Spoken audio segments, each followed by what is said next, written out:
Graças a Deus por esse dia. É a primeira vez que eu subo neste altar, completando 60 anos. Inaugurando esta década, a década de ouro, uma década dedicada ao Espírito Santo. Durante a minha jornada eu tenho visto o agir de Deus, o mover de Deus. Eu me lembro ainda na minha adolescência, um grande avivamento que veio sobre a nação. Milhares de pessoas foram salvas, quebrantadas. E aquilo me marcou aquela geração. Eu vi o crescimento da igreja nesta nação. Eu me lembro que éramos poucos, 1%, 2%, 3%, e hoje somos 30% de mais de 200 milhões de brasileiros. Mais de 60 milhões de evangélicos nessa nação. E alguém pode perguntar assim, o que mudou? Mudou muita coisa. Nós somos o sal da terra, a luz do mundo. Por mais problemas que a igreja possa ter, ela é a igreja de Jesus. Por mais problemas que uma família venha a ter, ela é uma família. Eu fico imaginando e pensando Noé com a sua família naquela arca, com tantos animais. Fico imaginando o elefante com aquela tromba. Imagina, perturbando tanta gente. Mas quem ousasse sair daquela arca, pereceria. Então a igreja, Jesus a estabeleceu, e as portas do inferno não prevalecerão contra ela. Me lembro da minha experiência com o Espírito Santo, que marcou a minha vida para viver um novo ciclo, um novo tempo. Mas eu confesso que eu quero mais de Deus. Mais de Deus. Como eu leio as Escrituras e sei o que Jesus disse e o que o apóstolo Paulo nos ensinou, também o apóstolo Pedro e os outros apóstolos, porque eu conheço as Escrituras, eu sei que existe mais e muito mais. Eu penso que o que experimentamos, e temos experimentado coisas boas. Eu pastoreio, creio que a igreja mais linda, mais maravilhosa da face da terra. Creio que não poderia ser diferente, vocês não acham? Mas verdadeiramente, Deus tem me agraciado nestes anos para pastorear uma das igrejas mais lindas da face da terra. Pessoas comprometidas, aliançadas, que se expressam em honra, fidelidade, lealdade e perseverança. Temos visto a glória de Deus, mas tem muito mais. Há uma promessa tão extraordinária na palavra que muitas pessoas elas se expressam lendo o texto de uma forma equivocada, que diz que a glória da última casa, quando você lê o livro de Ageu, não diz a glória da segunda casa, diz a glória da última casa. Porque quando nós olhamos para o templo, ele era glorioso, mas ele foi derrubado e depois foi reconstruído. E quando fala ali a respeito da reconstrução, diz, olha, não dá para se comparar o que era e o que vai ser agora. Mas o texto está dizendo que a glória desta última casa, e eu creio que nós somos a última casa, não vai dar para se comparar com a glória da primeira casa. Então o que Deus tem preparado para nós nesta década, não dá para se comparar o que nós experimentamos há 27 anos, 28 anos. Nós estávamos essa semana em casa e a pastora Neuza conosco, trazendo a memória. Lógico, eu não recordo todas as coisas, não me lembro de todas as coisas, mas me lembro de muitas coisas, e aquelas poucas pessoas que estavam conosco, aliançadas, comprometidas, e elas também se lembram de muitas coisas. É possível que não se lembrem de todas as coisas, mas ela estava trazendo à memória esta jornada, esta caminhada de tantos anos em perseverança, Nós passamos por vales, montanhas, ventos, tufões, furacões, tsunami, HN1, HN2, HN3, Covid-19, mas estamos firmes. Mas há um clamor dentro de mim, como nos primeiros dias. E eu, nesta percepção espiritual, eu acredito que Deus, Ele está movendo os corações. Hoje o André, o nosso voluntário, está lá o André, ele foi me receber no estacionamento e ele estava compartilhando comigo, dizendo: apóstolo, Deus tem me despertado pelas madrugadas. Falei: não é só você não. São dezenas e dezenas e centenas de pessoas sendo acordadas na madrugada.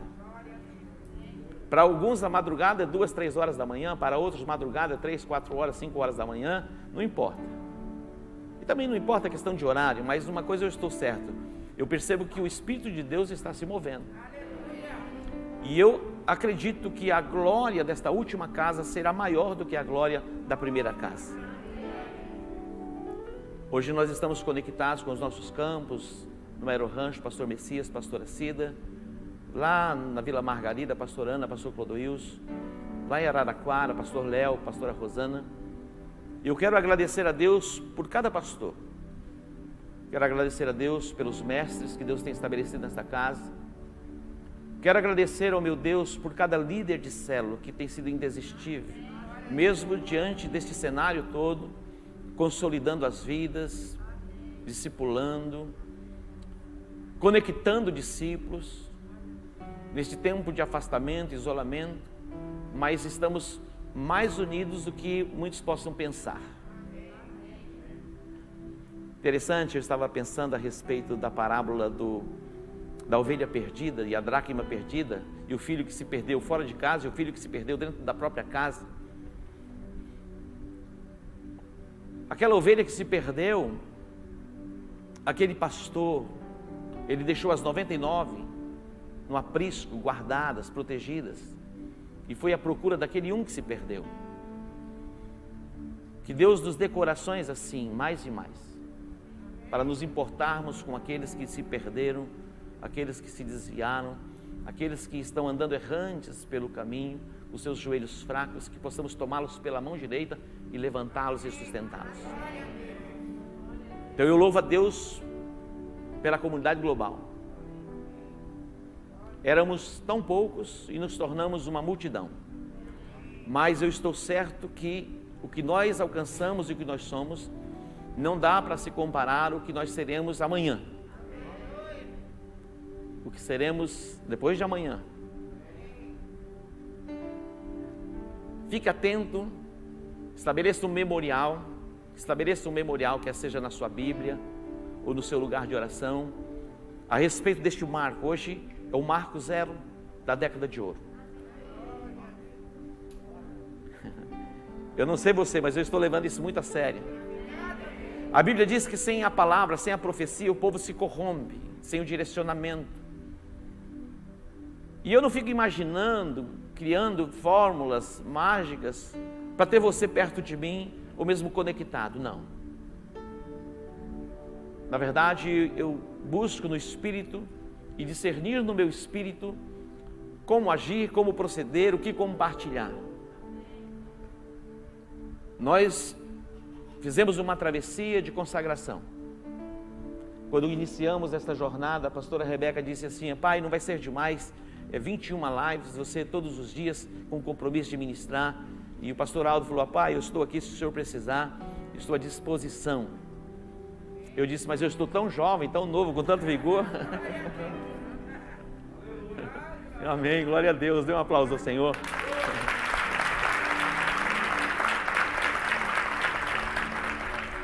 A Bíblia diz que aqueles que esperam no Senhor, esperar não é ficar sentado, parado, não. Esperar é do verbo esperançar. Aqueles que têm esperança no Senhor renovarão as suas forças, caminharão e não se cansarão, correrão e não se fatigarão. É promessa.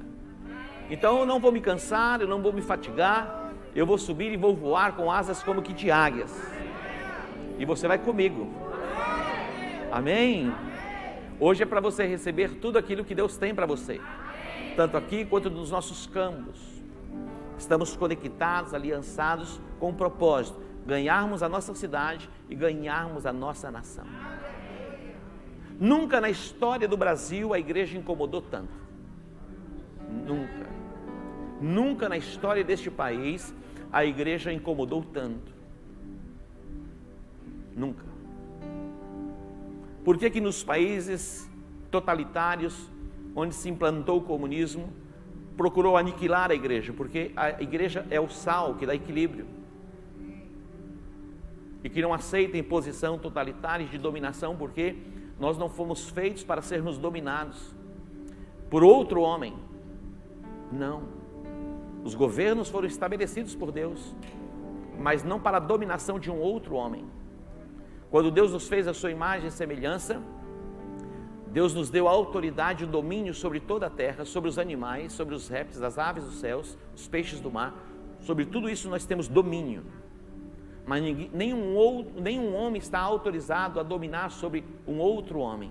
Em todo regime totalitário há uma dominação onde as pessoas são escravizadas. Não têm liberdade para se expressarem, para pensarem, para se moverem, para ir de cidade em cidade ou de nação em nação. Então, a igreja do Brasil tem sofrido toda a resistência das trevas. Mas o autor da igreja, aquele que estabeleceu a igreja, ele disse que as portas do inferno não prevalecerão contra a igreja. Não há o que temer. Precisamos avançar, e vamos avançar na proclamação do evangelho.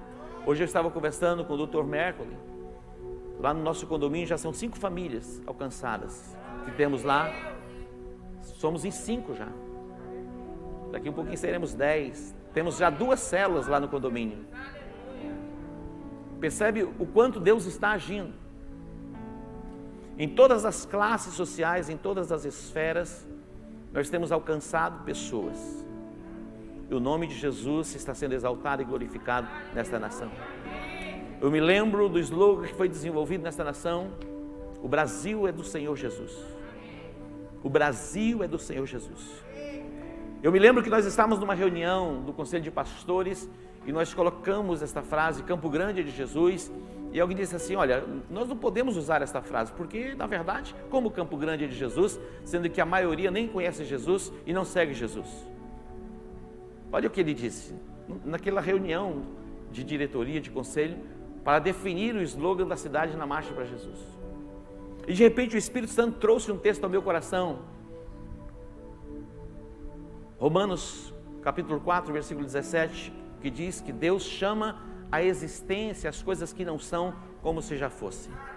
Eu disse, está escrito que Deus chama à existência as coisas que não são como se já fossem. Portanto, o Campo Grande é de Jesus, o Brasil é de Jesus. Isso não é maravilhoso? Então Deus tem iluminado os nossos olhos. E este é o marco zero. Construa um memorial, estabeleça lá na sua Bíblia, lá no seu lugar de oração, e tenha diante dos teus olhos este memorial. Uma década de ouro, uma década dedicada ao Espírito Santo. Eu quero incentivar vocês para que continue orando. Eu quero incentivar vocês para que continue lendo a Bíblia. Nós não oramos apenas por 21 dias, ou lemos a Bíblia por 21 dias, nos consagramos por 21 dias. A nossa consagração vai ser até o final da nossa vida. Nós dissemos sim para Jesus, dissemos sim para a igreja. E essa conversa de Deus sim, igreja não, é coisa de mente fraca, é coisa do cão. Como diz o poeta Lucas. Nós estamos desenvolvendo essa série, Riquezas Encobertas, Tesouros Escondidos. Riquezas encobertas, tesouros escondidos. O apóstolo Paulo é tão extraordinário ler as suas cartas, porque como ele se envolvia com cada igreja, com cada discípulo. E olha que ele fundou muitas igrejas, ele estabeleceu liderança. Mas quando você lê as cartas do apóstolo Paulo, ele vai se referir às igrejas, e ele vai falar a respeito do povo que se reunia na cidade, que ele já tinha estabelecido como presbíteros, cooperadores, bispos. Quando ele escreve a carta à igreja, ele escreve à igreja. As cartas foram endereçadas à igreja. Quando ele escreve a carta à igreja que estava em Éfeso, ele diz assim: olha, eu me coloco de joelhos perante o Pai, para que Ele vos dê no vosso conhecimento o espírito da sabedoria e o espírito da revelação. Que Ele vos dê no conhecimento o espírito da sabedoria e o espírito da revelação. O conhecimento são as informações que temos. Muitas pessoas têm informações a respeito de Jesus. Eles sabem a história, eles conhecem a história. Eles sabem que Jesus nasceu em Belém. Eles sabem que Maria era virgem e ela concebeu e ela deu à luz. José não era o pai físico, mas era o pai que cuidou. Todos sabem dessa história. Eles sabem que Jesus desceu ao Egito, depois ele foi para Cafarnaum, depois ele foi para Nazaré, depois ali junto ao mar da Galileia. Todos sabem. Tem o conhecimento que Jesus, ele morreu na cruz e ele ressuscitou ao terceiro dia. Porque quando nós lemos as Escrituras, está escrito. E nós cremos, nós acreditamos naquilo que está escrito. Mas isso é conhecimento. Então o apóstolo Paulo, ele diz: olha, vocês têm o conhecimento, têm a informação, porque o Evangelho chegou até vocês, mas eu quero orar por vocês, para que venha no conhecimento o espírito da sabedoria e da revelação. A sabedoria é uma capacitação sobrenatural. O conhecimento você adquire numa escola, em alguns cursos, mas a sabedoria vem de Deus. E a Bíblia diz: se alguém tem falta de sabedoria, peça a Deus que dá. A sabedoria é a capacitação divina para julgarmos as coisas corretamente e agirmos prudentemente. Olha isso é sabedoria. Conhecimento é você saber que o tomate é uma fruta. Você sabia que o tomate é uma fruta?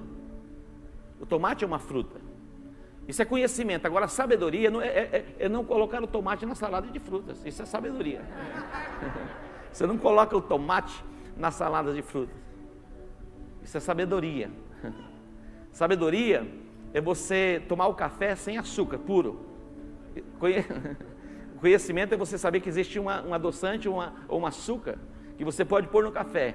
Sabedoria é: olha, eu gosto de café, então vou tomar como se deve tomar, sem açúcar. E alguém vai se benzer, né? Fazendo o sinal da cruz. Conhecimento, sabedoria e revelação. Agora, a revelação é o que está por trás, aquilo que ainda está em oculto. Eu gosto daquele versículo que eu cito sempre aqui: a vereda do justo é como a luz da aurora que vai brilhando mais e mais até ser dia perfeito.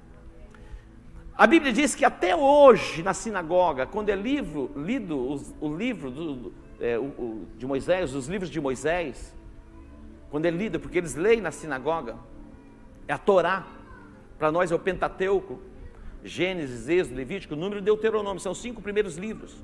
Quando eles leem o livro, a Bíblia diz que eles têm um véu diante dos olhos, que os impede de ver o que está por trás, porque aquilo ali tudo é sombra do que estaria por acontecer. Eles não compreenderam, não entenderam o dia da visitação. Os fariseus pagaram alto preço porque eles não compreenderam o dia da visitação. Que nós possamos compreender, toda a igreja compreender, que este é o tempo do derramar do Espírito Santo. Que você possa ouvir o ruído de uma abundante chuva. E que você não apenas assista, veja, contemple, admire, mas que você possa mergulhar neste rio, que você possa nadar, não ficar com as águas nos artelhos, nos joelhos, nos lombos, não, que você possa ir no lugar profundo, que você possa avançar um pouco mais. Então a revelação é você compreender o que está por trás. Os fariseus não entenderam, não compreenderam. A Bíblia diz no Evangelho de João, no capítulo 1, versículo 11, que Jesus veio para o que era seu, mas os seus não receberam. Por que eles não receberam? Porque eles não o viam como Messias. Havia uma expectativa dentro deles que um libertador nasceria, que poderia tirá-los, livrá-los da escravidão e da opressão dos romanos. Então eles tinham essa expectativa. E nós nos fechamos em expectativas. Que você possa ter os olhos abertos, iluminados, para compreender este tempo e viver a plenitude deste propósito para o qual Deus tem nos chamado. Quando lemos o livro do profeta Jeremias, no capítulo 45, Jeremias 45, versículos 1, 2 e 3, projete para mim. Isaías 45, desculpe. Isaías 45, de 1 a 3. Isaías 45, de 1 a 3. Olha o que diz o texto, visão de Isaías. Isaías 45, aqui está o primeiro, né? Isaías 45, de 1 a 3. Ué, primeiro Samuel agora. Aê, palmas para Jesus. Glória a Deus. Obrigado. Olha só, assim diz o Senhor ao seu ungido, a Ciro, a quem tomo pela mão direita, para abater as nações diante da sua face, e descingir os lombos dos reis, para abrir diante dele as portas, e as portas não se fecharão. Atente para esta profecia, é uma profecia. Assim diz o Senhor ao seu ungido. Isaías, ele vai profetizar em um período de 730, 750 anos antes de Jesus. Ciro, ele vem 150 anos, 200 anos depois. Mas se o profeta viu 750 anos, 730 depois, 150 anos, 200 anos, dá para se ver melhor. Israel neste tempo estava no cativeiro da Babilônia, eles tinham sido transportados, conforme a profecia de Jeremias, falando a respeito das desolações, o tempo da opressão, do cativeiro, seriam de 70 anos. Israel estava no cativeiro da Babilônia, e Deus vai falar através do profeta Isaías, dizendo, olha, eu vou levantar o meu ungido. E é tão extraordinário porque Deus vai dar a ele o nome, Ciro. E diz o texto, a quem tomo pela mão direita para abater as nações diante da sua face. Ele era um rei persa, se tornou um imperador de um vasto território. E diz o texto, e descingir os lombos dos reis para abrir diante dele as portas, e as portas não se fecharão. Deus é assim, Deus sempre levanta alguém. Deus sempre vai levantar alguém para estar à frente. Em cada lar, em cada casa tem uma liderança, sim ou não? Em cada lar, em cada casa tem uma liderança. Na cidade tem uma liderança. No estado tem uma liderança. Na nação tem uma liderança. E Deus vai usar tudo isso para convergir, para que o propósito dele seja estabelecido. Deus vai levantar um rei, olha só o versículo de número 2, que diz, eu irei adiante de ti, e endireitarei os caminhos tortuosos, e quebrarei as portas de bronze, e despedaçarei os ferrolhos de ferro. Será que existe poder no nosso Deus para fazer tudo isso? Você está dizendo, eu vou levantar alguém,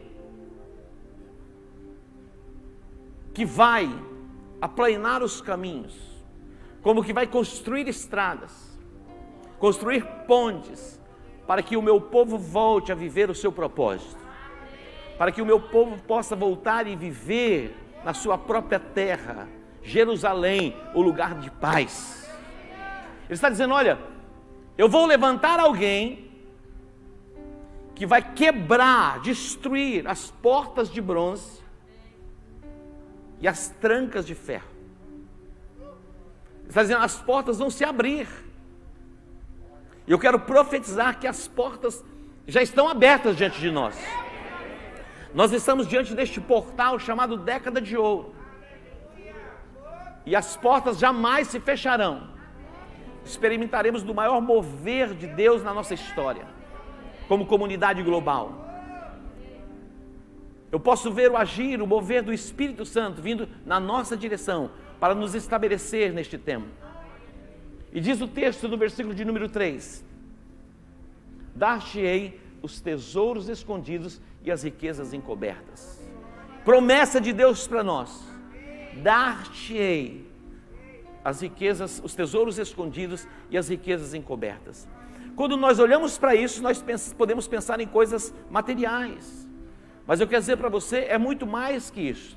Isso vai ser uma consequência do nosso entendimento e do nosso discernimento espiritual. Olha só, Jesus, ele disse assim: nem só de pão viverá o homem, mas de toda palavra que sair da minha boca, da boca de Deus.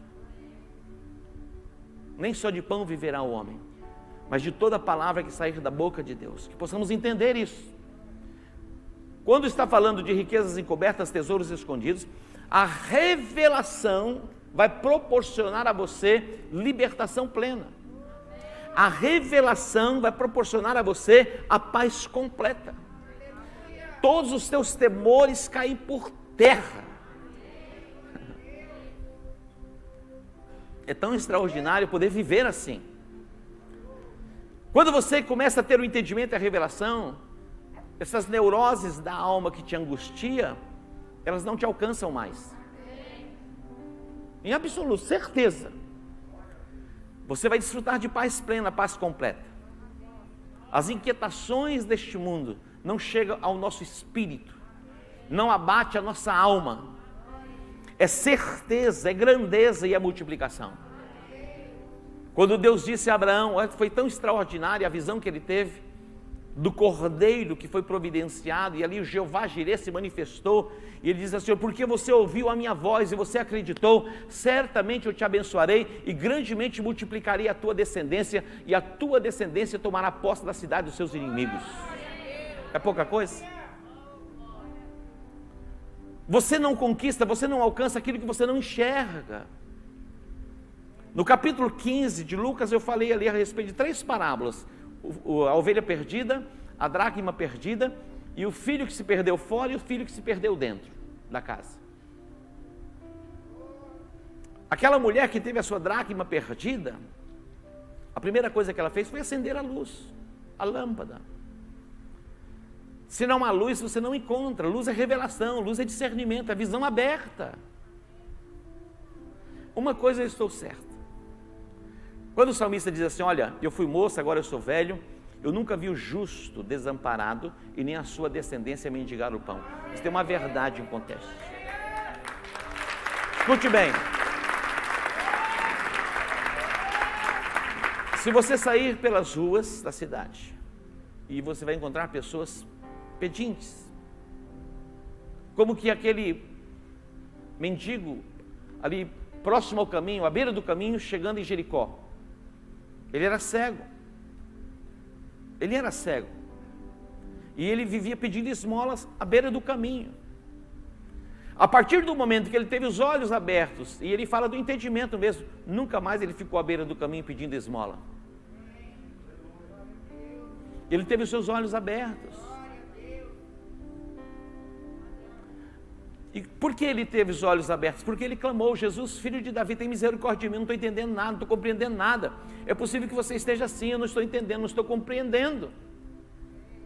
Mas você pode clamar, e aquele que deu vista aos cegos pode abrir os teus olhos espirituais. É tão extraordinário. Quando nós olhamos para aqueles 2 que estavam voltando de Jerusalém, descendo para Emaús, depois que Jesus morreu, e ali no domingo pela manhã eles vão voltando para a aldeia, e Jesus já ressuscitado se aproxima deles, e Jesus vai conversando com eles, e eles conversando com Jesus não tiveram a percepção que era Jesus. Você imagina isso? Eu morri, ressuscitei, vim conversar com você, você diz: quem é você?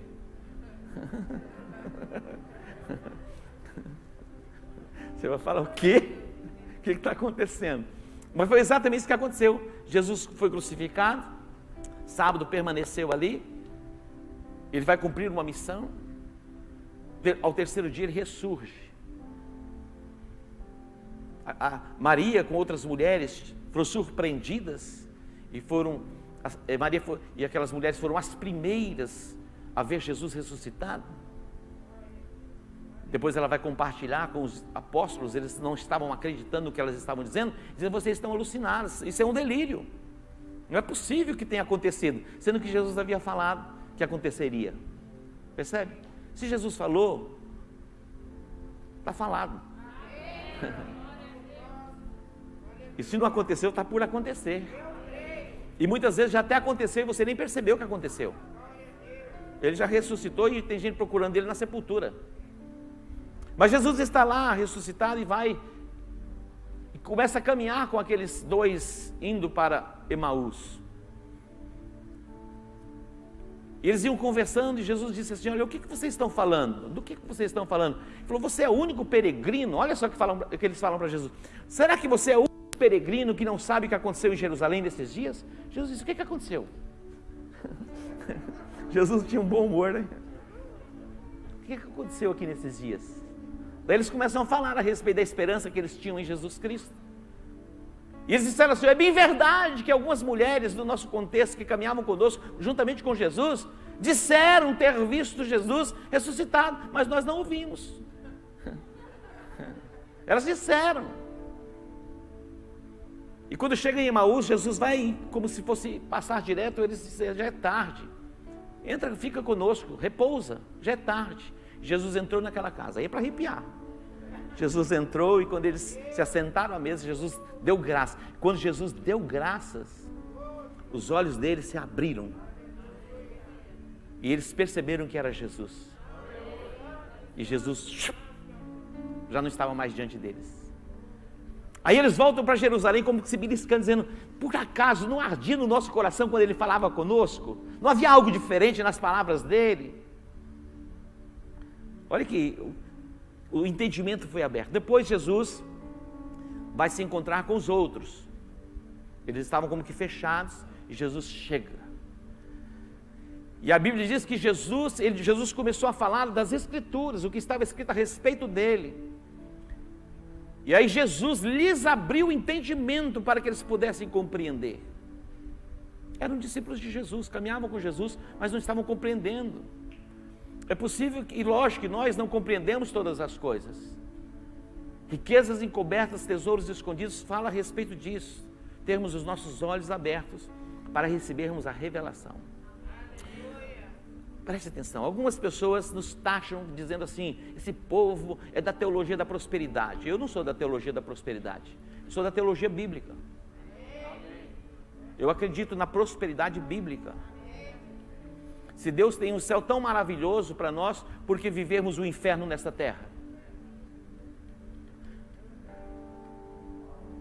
Me explica no que a pobreza, a miséria e a ruína tem a ver com Deus. Isso é consequência do pecado, é fruto da maldição. Mas Jesus veio para quebrar toda a força da maldição nas nossas vidas. Entenda isso, creia nisso e tome posse disso. Hoje eu recebi uma mensagem de um discípulo dizendo: apóstolo, eu sou grato a Deus pela comunidade global. Eu cheguei na comunidade global em 2010. Eu acreditei na palavra que saía do altar e recebi a revelação e a luz da restituição. Eu cheguei, apóstolo, todo endividado, eu tinha muitas dívidas. Meu carro estava com busca e apreensão. E ele disse: hoje, apóstolo, eu não tenho dívidas, eu tenho um casamento abençoado e eu amo a minha igreja. Você pode aplaudir ao Senhor? E quantos tiveram a vida transformada neste lugar? Hoje eu recebi muitas mensagens. O Emanuel levantou a mão lá, né, Emanuel? Está conosco desde quando, Emanuel? 98? Uma jornada longa. Olha só, e Deus mudou a sua vida? Sua família? Amém. Amém. Emanuel era piloto de avião, desses grandes mesmo, muitos anos. Quase ficou maluco, mas Deus trouxe a cura sobre a vida dele. Hoje ele é um investidor. Vamos dar um aplauso ao Senhor pela vida dele. Deus que te abençoe, Emanuel. É só o começo. Deus tem muito mais ainda. Olha só, já vamos encerrar. No mesmo capítulo 15, fala a respeito do filho pródigo e o irmão do filho pródigo. O filho pródigo é aquele que se descontentou com a casa do pai. Ele quis viver a aventura do mundo. Ele foi fascinado pelo mundo. Os encantamentos deste mundo vieram para sufocar a palavra. É o que Jesus fala em Marcos capítulo 4. A semente que caiu entre os espinhos, ela germina, começa a crescer, mas é sufocada. Fala da fascinação deste mundo, os encantamentos deste mundo sufocam a palavra. Sufocam a palavra. Os prazeres deste mundo. E este jovem, então, ele decidiu pedir a parte da sua herança, e o pai atendeu. E ele se distanciou o máximo que ele pôde da casa do pai. E ali ele agariou muitos amigos, se envolveu com as meretrizes. Ele foi pródigo, ele gastou tudo. E quando ele percebeu, ele já não tinha mais nada. A Bíblia diz, caindo em si, ele começou a lembrar-se da casa do pai. Ele estava como fora de si, padecendo necessidades. Procurava trabalho e ninguém dava trabalho para ele. O trabalho que ofereceram a ele era apacentar porcos. E a Bíblia diz que ele tinha fome, ele desejava comer aquilo que os porcos comiam. Tamanha era a sua necessidade.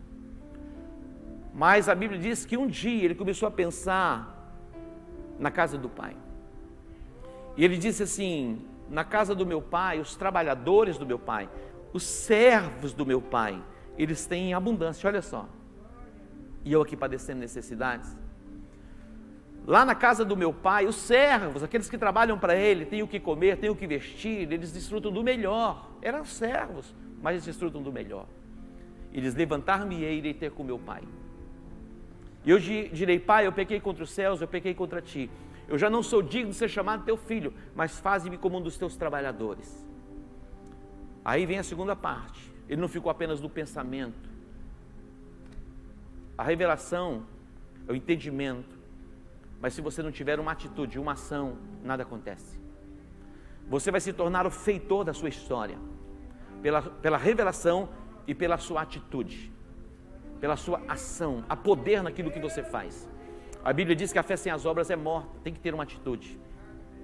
Mas é interessante que quando ele volta para a casa do pai, ele tinha um irmão, o irmão mais velho. E o pai o recebeu com alegria e mandou matar o novilho cevado. Falou, vamos celebrar, vamos fazer festa. O irmão estava onde? No campo, trabalhando.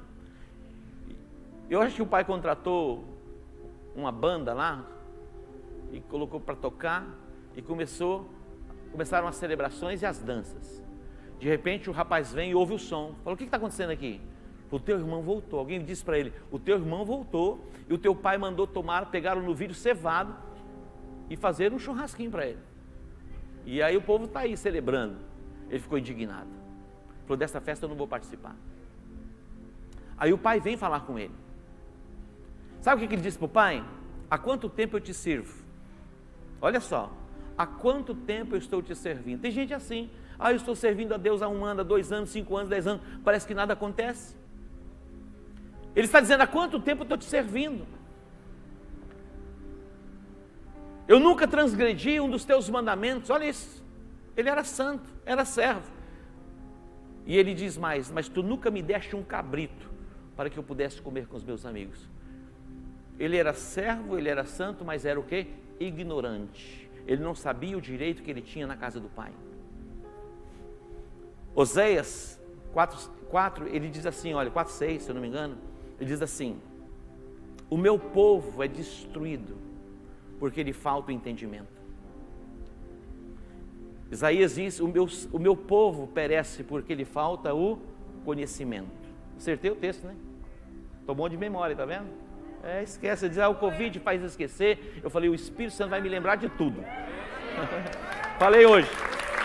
Que disseram assim, olha, o Covid faz que as pessoas esqueçam, mas eu disse, mas o Espírito Santo, a Bíblia diz que nos faz lembrar todas as coisas.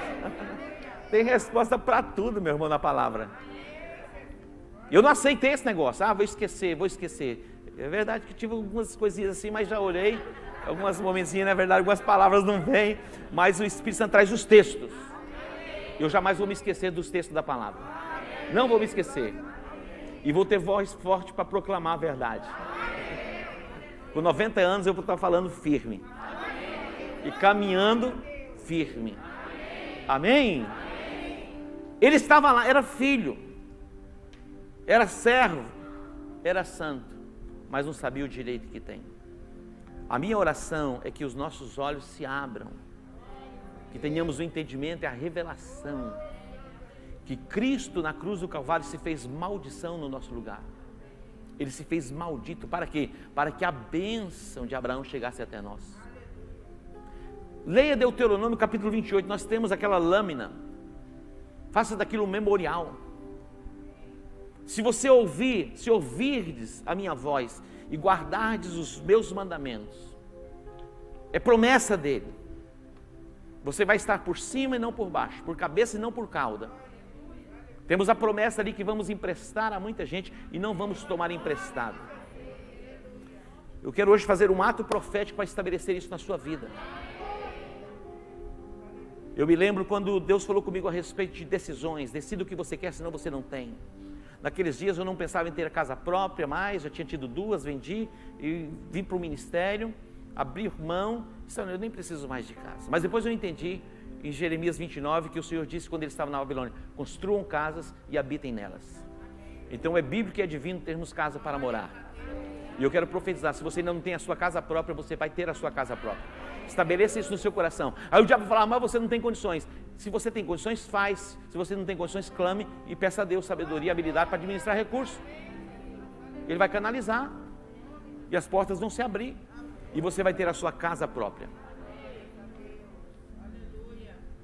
Deus quer estabelecer este dia, 21 de abril, como um marco profético na comunidade global. Eu acredito nisso. Eu acredito na palavra revelada. Eu acredito na palavra que é lançada. Jesus disse assim, olha, o que semeia, semeia a palavra. O que eu estou fazendo é lançando a semente. O coração, o seu coração é o solo.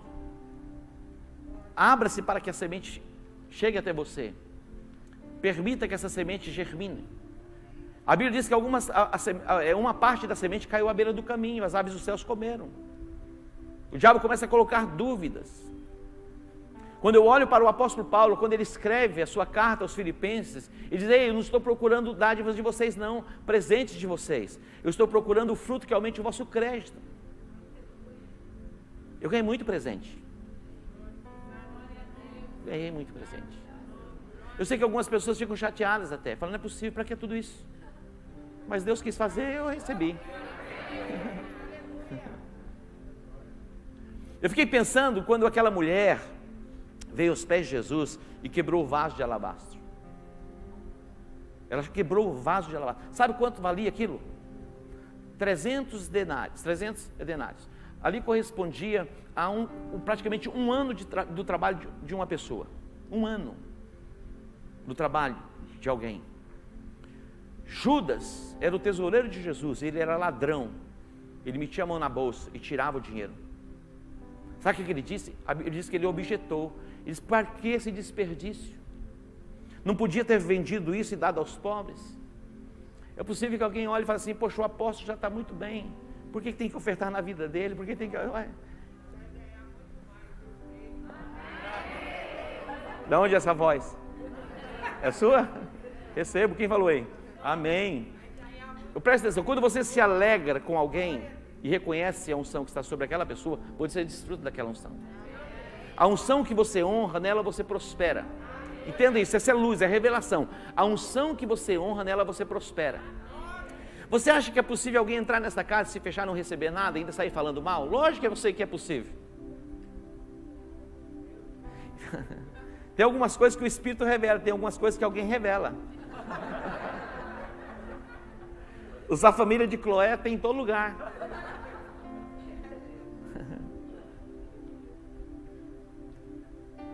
Quando Eliseu vai a Sunem, ali havia uma mulher que começou a observar ele. Todas as vezes que ele passava pela cidade, aquela mulher observava E ela veio para o marido dela e disse assim, ó, eu vejo que este homem é um homem de Deus. Eu reconheço, olha só, a lei do reconhecimento. Eu reconheço que este homem é um homem de Deus. Vamos fazer um quarto aqui, no terraço, para que todas as vezes que ele vier à cidade, essa mulher é muito esperta, ele se hospede aqui, aqui vai ser uma hospedaria. Vamos colocar uma cama, uma mesa e uma cadeira. Olha isso, é igual um quarto de hotel. Vamos preparar, porque eu reconheço que ele é um homem de Deus.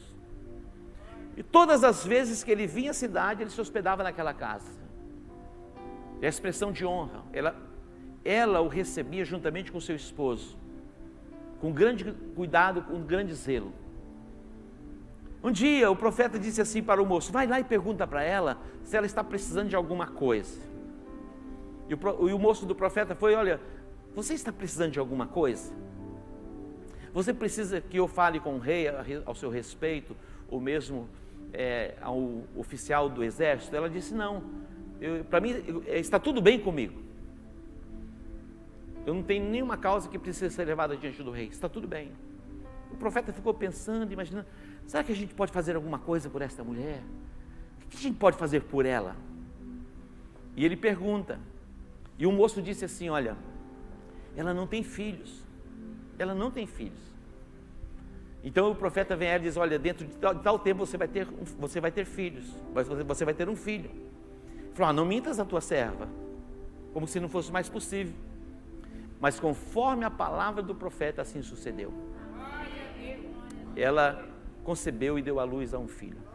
Você pode dar um aplauso ao Senhor? A Bíblia diz, crede em Deus e estareis seguros. Crede nos seus profetas e prosperareis. Você acha que eu vou ficar chateado, magoado, triste, vou perder o sono se você não acreditar em absolutamente nada? Eu vou voltar em paz para minha casa. Mas eu quero que você seja abençoado. O apóstolo Paulo vai dizer assim, olha, eu não estou procurando de vocês presentes, donativos, mas eu estou procurando o fruto que aumente o vosso crédito. Mas ele vai dizer assim, nenhuma outra igreja buscou se associar comigo no sentido de dar e receber.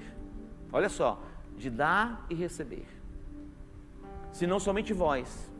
E por que vocês fizeram isto, reconhecendo o meu ministério? Eu quero dizer para vocês que o meu Deus suprirá todas as vossas necessidades, segundo a sua gloriosa riqueza em Cristo Jesus. Ó, é o decreto que ele liberou. E você acha que aconteceu? Deus supriu todas as necessidades. Deus, ali não está dizendo, Paulo está dizendo, olha, se a economia fluir, vocês vão ir bem, mas se a economia não for bem, vocês também não vão bem. Ele não está falando a respeito dessa economia, está falando de Deus. O nosso Deus é tão maravilhoso que por 40 anos ele enviou o maná dos céus. Ele é tão poderoso que da rocha brotava água do deserto. Ele é Deus, ele não mudou. Então Deus está à nossa frente. Ele vai desfazer as portas de bronze e ele vai quebrar as trancas de ferro. E nós vamos viver o seu propósito pleno. Pode aplaudir o Senhor.